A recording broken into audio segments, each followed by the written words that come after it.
Hey everyone, Adam Perry here with TrueDFS. And per usual, I am going to go over the MLB DFS slate, the main slate on DraftKings and on FanDuel. It's big slates, 12 games.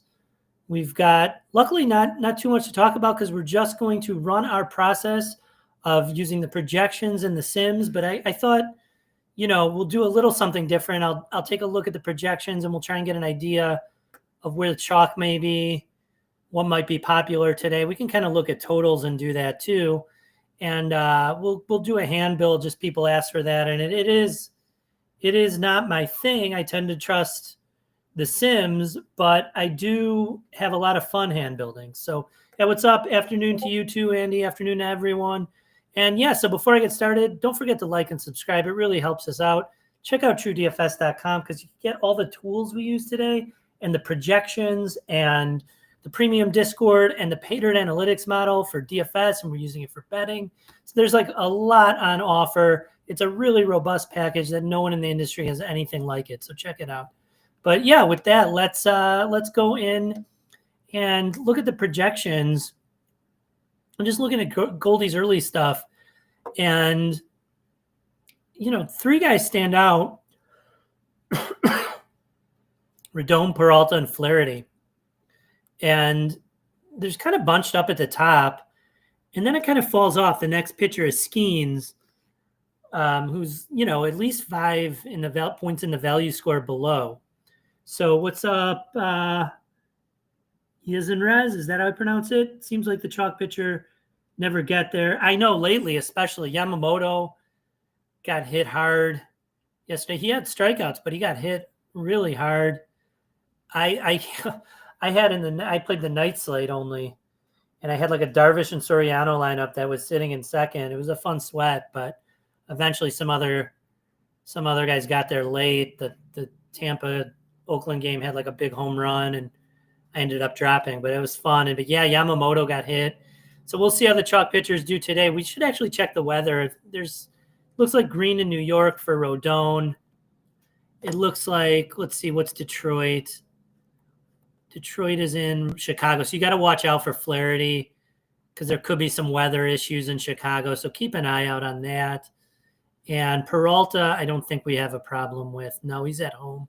So Peralta, and then even Skeens if we get there. But let's see, like if I look at the top values, you have this Jock Peterson and min salary. Texas doesn't have a terrible total against Arizona. I mean, 4.7 is not bad, and the prices are probably right on them.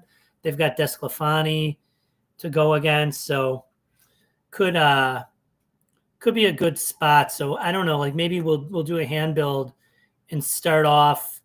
We'll build for like the 121 and start off by plugging in Jock Peterson and see where we go from there. Now, just looking at like the top value scores, Pittsburgh, White Sox, Colorado, it's all these kind of smaller things. And Texas overall doesn't come in as a great value. So I don't know if we want that to be our main stack.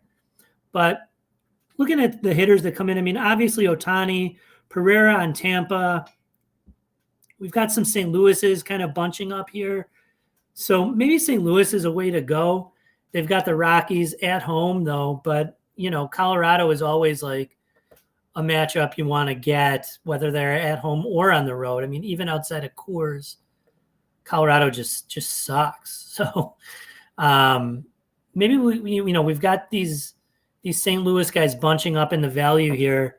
So maybe we'll plug in a St. Louis stack and see who the top guys are here. Walker, Contreras, Burleson. These will be adjusted because right now, I mean, there's no way St. Louis is showing up at the bottom and Texas showing up at the bottom. So let's take a look at who we could get for St. Louis if we hand built. I imagine they're going to be somewhat owned. So let's see. Jordan Walker, Contreras, Burleson, Mason Wynn. These are all the value guys. Let's see like what the top projected St. Louis's are. Ivan Herrera looks pretty good. Wynn does look good. Let's Let's see. We'll get Wilson in there at first and Herrera in there. Look at the batting orders of one way to do it. Cujo, what's up? Afternoon to you too.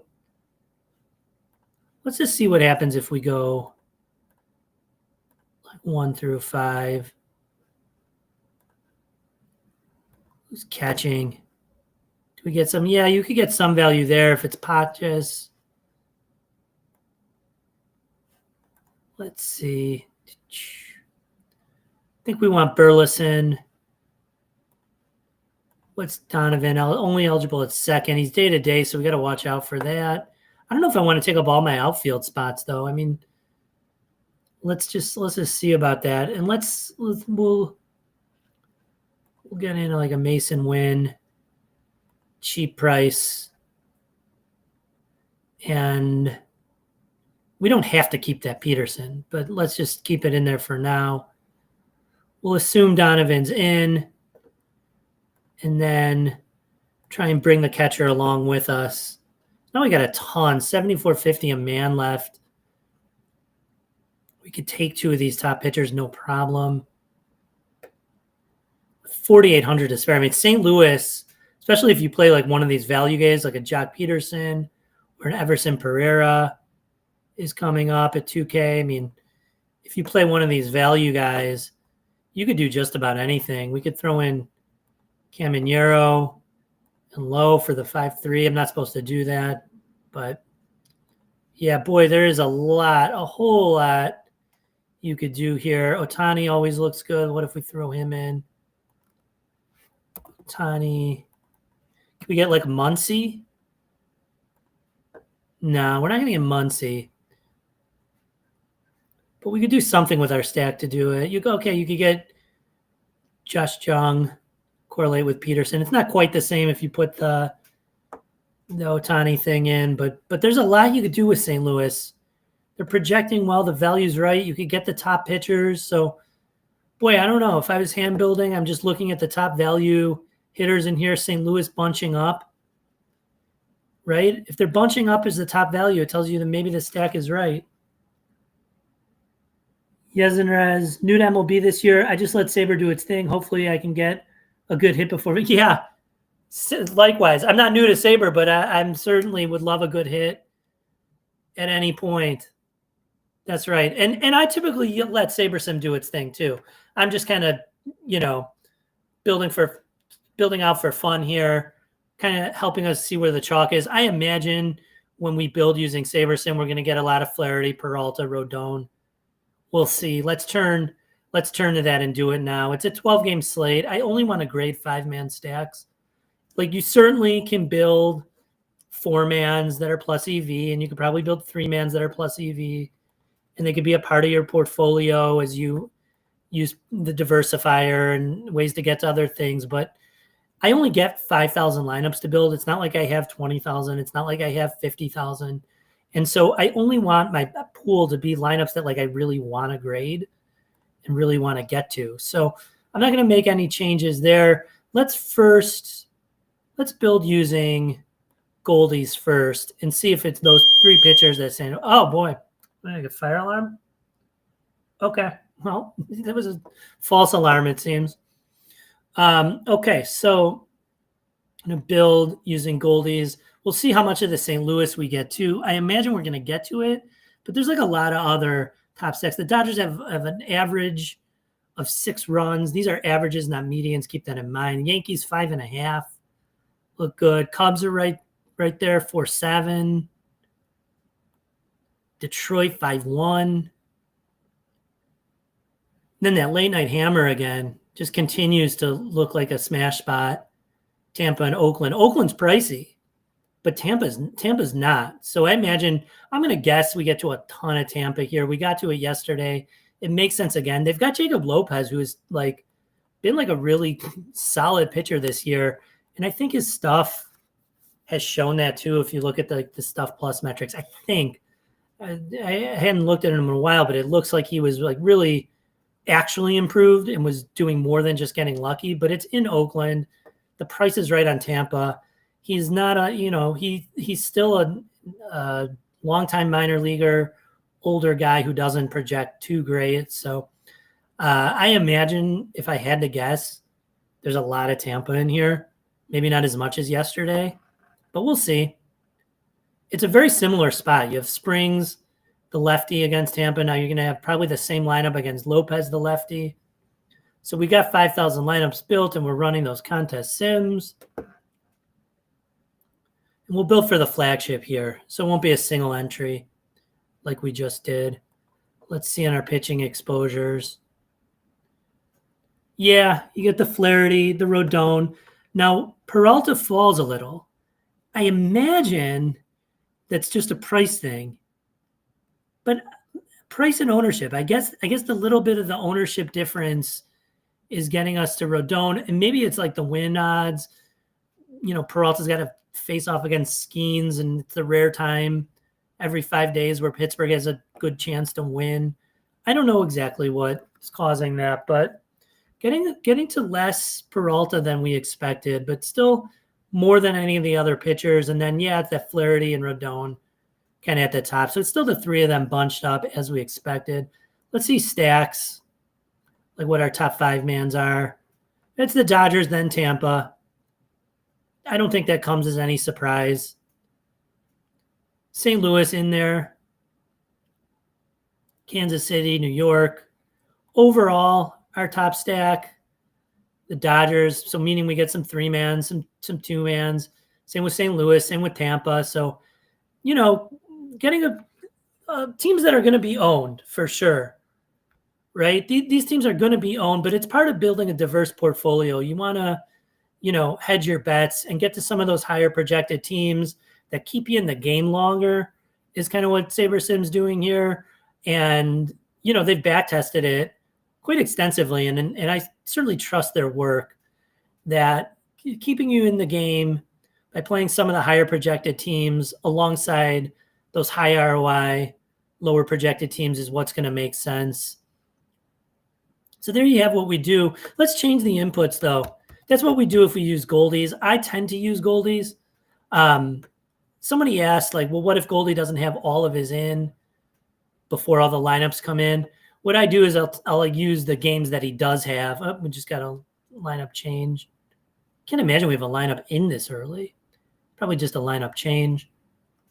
Let's refresh and get it in there. We won't have ownership update, but let's build using SaberSims.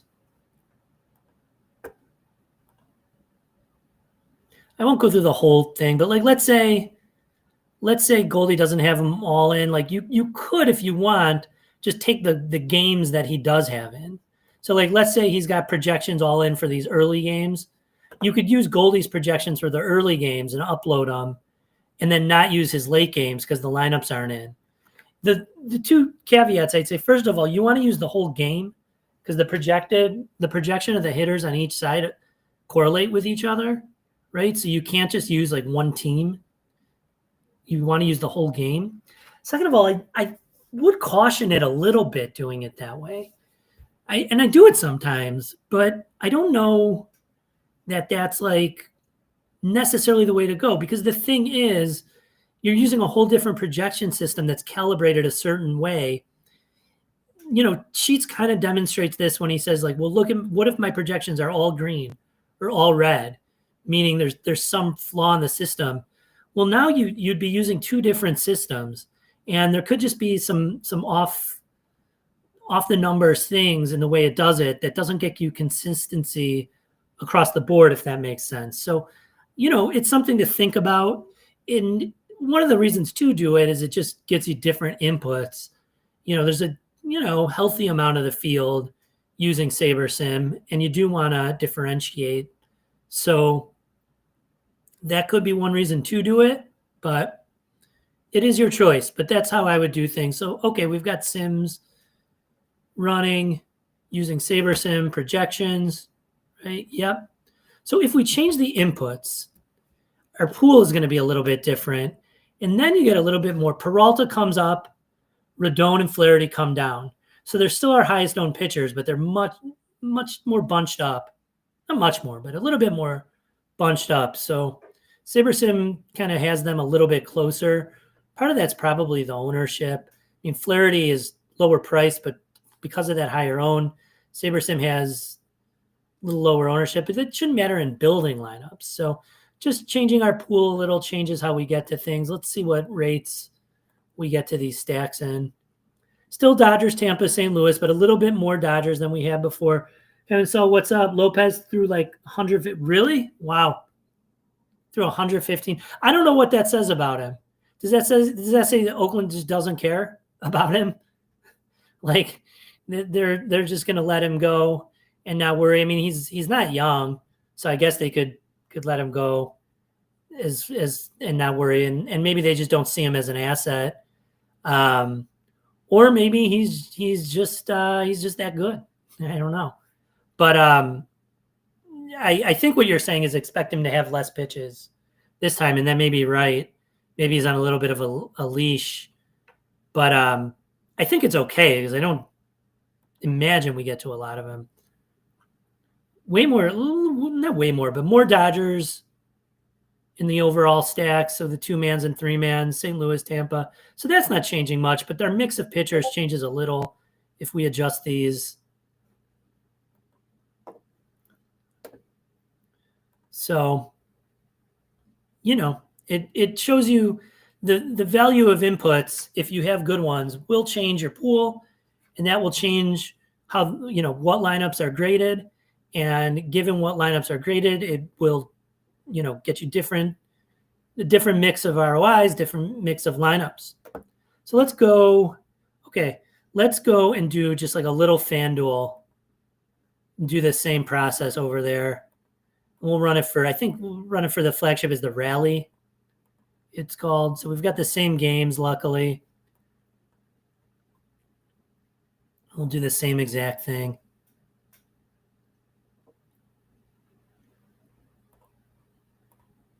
So we'll switch over to Goldies. And I'm going to demand 4 stacks on a slate this big. I don't want the 4s with all one-offs. I want the correlation. It's so important in baseball. Let's build. See if there's been any weather updates. Yeah, got to watch out. What exactly does he say about Chicago? The nice thing, there's 3 of these yellows here, but none of these are on the slate. So there's really only the Colorado St. Louis. It's yellow. It's not a huge deal. I don't think we're going to be playing pitchers there anyway. It seems like hitters are probably going to be fine. Late start possible. Okay. Then what does he say about Chicago? Line of storms. Fires up around Chicago this evening. Then clears southeast. Current best guess is a late start in play. We'll need to reevaluate the timing pregame, but I'm cautiously optimistic they just get the game in. I'm optimistic too. Boy, it's beautiful out right now here in Chicago. But we will see. I happen to have a White Sox shirt on. If you could see, I don't know if you could see it in the image, but I'm a Cubs fan, but I'm wearing the White Sox shirt today. I guess I'm a trader, but what do I care? And if they win me some money, I certainly won't care, right? So let's see what we're getting to. We've got the lineups built, and then we'll get the sims running.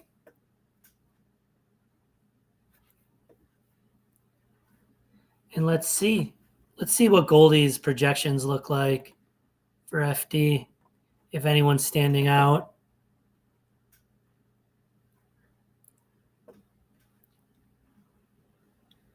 Yeah, I mean, it looks like there's, again, these 3 guys bunched up, although this time it's Skeens that kind of gets in there. They're only 5 apart between them. I mean, I imagine Flaherty is like our highest owned, and then you get some Peralta and Skeens. Rodon's a little bit of a drop-off given his price. And like he's not much different than Nestor Cortez at a really cheap price. So let's take a look and see how that pans out here. Yeah, Flaherty the highest owned, then Peralta. Okay. Maybe that's an ownership thing. Oh, no. Okay, we have Peralta one. Sorry. So, yeah, then Peralta makes sense. He's more than Flaherty and close in projection. So he gets a little bit lower. Then you get the Rodon, the Skeens, the Cortez. It's kind of exactly what we expected. And let's see, in terms of stacks, I saw our highest owned hitter is Betts. Then a lot of these Tampa and LA. So I imagine we're getting the same stacks. Yeah, even more of the Dodgers and Tampa. Really loaded up on them. So we're waiting for those late night hammers. We'll see how our fortunes look early. Got the late night hammers going. Don't forget the late swap too. I mean, if you're lineups with Peralta and he busts, or Flaherty and he busts, you're going to want to have late swap on, especially on DK, where you're getting live ownership and all that using these tools. That's one of the great things about these tools. And we'll have to demo that sometime. But the live ownership, making late swap just so dynamic and so important. Remember, you can get that at TrueDFS.com. So check it out. So let's see if SaberSim's inputs change things at all.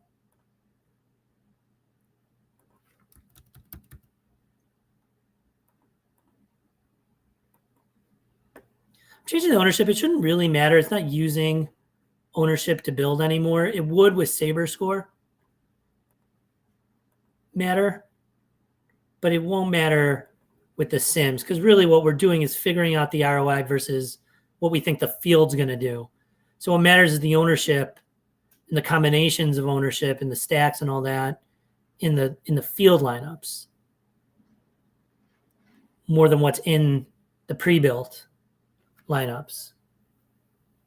But you could let us do some comparisons. It is still important. It's going slow.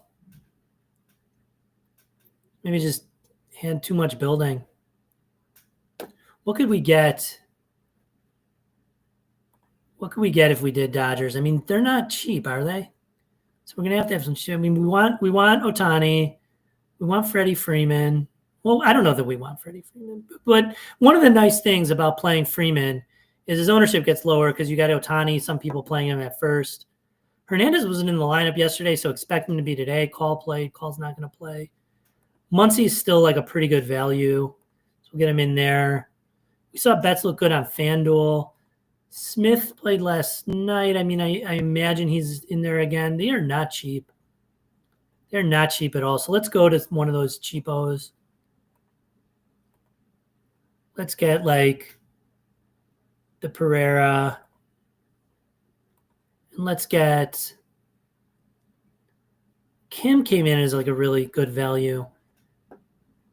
He was the guy I needed last night. He went over. That was who I had. There was no one ahead of me with like Kim, and I had Chandler Simpson, who had like a big game, but he was pricey, and it just priced me out of some other guys. And Soderstrom hit a late home run that took me out. Let's see, what if we do that? Let's put in Mookie. Well, you could put Kim at short, but maybe we want to get more out of short. 1, 2, 3, 4. The fifth guy. Let's see what happens if we put in 2 of these pitchers. Yeah, you can't really do it. Maybe we want to go down to the really cheap Nestor Cortez. Then you could do it. You could play one of the cheaper outfielders. You could play Smith. You can get Pachis in there, Conforto. Then you got plenty.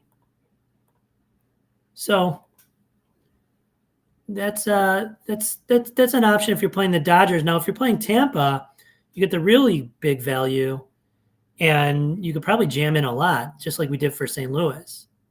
But okay, let's see. Using SaberSims to run the Sims, let's see how much it differs. Yeah, way more spread out. Look at that. Way less of the Rodon, Peralta, Flaherty, Skeens. Ray jumps up. Cortez not even there. Really changes our pool and really changing our lineups quite a bit using SaberSims inputs. So it just shows you that the projections matter insofar as they're going to change what you get. There may be little differences only in them. We're getting the same stacks really, but not the St. Louis as much. You get New York jump up and a little higher than we were there. So, but they will change your pool, right? It will change the lineup Saberson builds and thinks is good. And then in turn, that will change how the ROIs disperse and get graded. It won't change them necessarily, but it'll affect your pool. It'll affect your pool, which will then affect your portfolio as it grades different sets of lineups, different combinations. So the inputs matter. Get good projections. We think we have the best in Goldies, but you also get Sheets' projections with a sub. Get access through TrueDFS.com. Check it out. We got a new website coming, so if you're a little confused, it's a little hard to find everything. It will be streamlined soon, so check that out now, but check it out later too. Don't forget to like and subscribe. And with that, I wish you all good luck on tonight's